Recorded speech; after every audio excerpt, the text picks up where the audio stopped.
Thank you, Secretary Ash. Well, those of you who might not know, there's a lot of things we do at A&F besides budget. And one of the major things that we're working on this year is a full review of all of the executive branch regulations. And this is something that the governor actually did when he had my job, when he was A&F secretary. He conducted a full review of all regulations back in the 90s. And I'm lucky enough that my undersecretary, Rachel Madden, who is leading the charge this time around, worked on it when Governor Baker did it. And one of our goals is to eliminate obsolete regulations, to streamline regulations that many would find duplicative or overly burdensome. And it's so important that we hear from all of you. I cannot stress that enough. We don't know what's wrong unless we hear from you. And we're holding municipal sessions throughout the state. We held two, one in Brockton and one in Shrewsbury. We have one scheduled on Tuesday in Worcester. It's actually one on competitiveness, but I encourage municipal leaders to come to that as well. We have one scheduled in Springfield, and we have others scheduled throughout the state. And so if you want information, you can either contact my office or check our website. But the two municipal sessions that we held were, I would say, had the most active engagement from the sessions that we've held thus far, which really shows to us that we have some work to do to help all of you. And so we really want to take this as an opportunity to get that work done.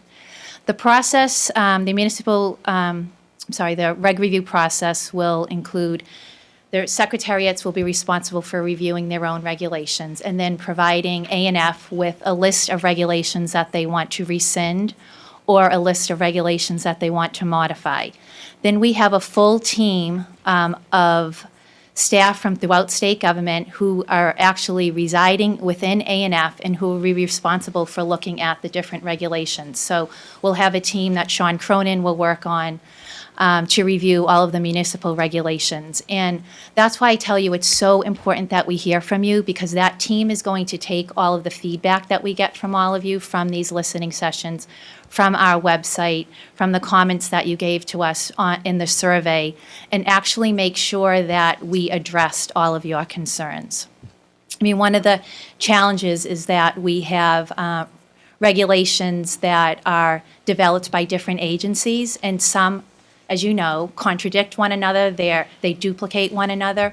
And so that's why it's so important that we have a team within A&F whose job is to make sure if we have runaway regulations at DCF, DYS, and Department of Elementary Education, each agency might not know that each of those agencies have runaway regulations, but it's our job at A&F to make sure that we're crossing all the T's and dotting the I's. So it's our commitment that we will have the review of all the regulations completed by March of 2016, so I encourage you to get involved. One of the other, DLS is under A&F, and when I met with Sean Cronin back in March, were you hired? February. One of the things I said to him was the lieutenant governor and the governor, it's really important to them that DLS becomes more proactive, more of a partner with the communities, and be more outward facing. And I hope you all agree that he has really taken that to heart and has hit the ground running. And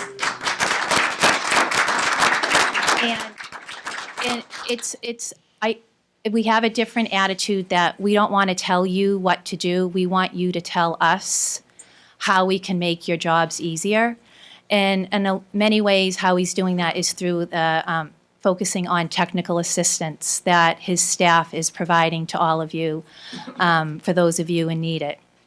And of course, he's leading the Community Compact Cabinet, which is under A&F. And it warms my heart that the majority of the best practices that have been identified are in the area of financial services.